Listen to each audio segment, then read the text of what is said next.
So, how can you say now, Mr. President, na hindi totoo yung affidavit ni Garma when there are bits and pieces of facts there that you yourself corroborated? Bits and pieces naman kaya. It can be the whole of the affidavit that we're saying now. Hindi naman hindi ko maintindihan kung anong pinagsasabi niya. But this I particular... have not read the affidavit so that I would not be in a position to correctly really to respond to your question.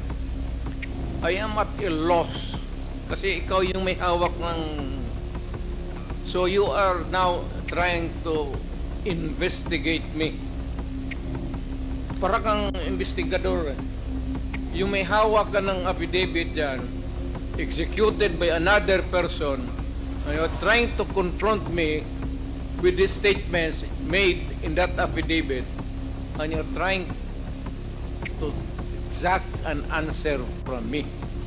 Pagka ganon, maghinto tayo dito. That is not proper. Mr. That President, is not fair. Mr. President, we're not... Hindi, titindig ako dito. Bigyan mo muna ako ng... Bigyan mo ako, Philip, basahin ko before I answer you. Expenditure.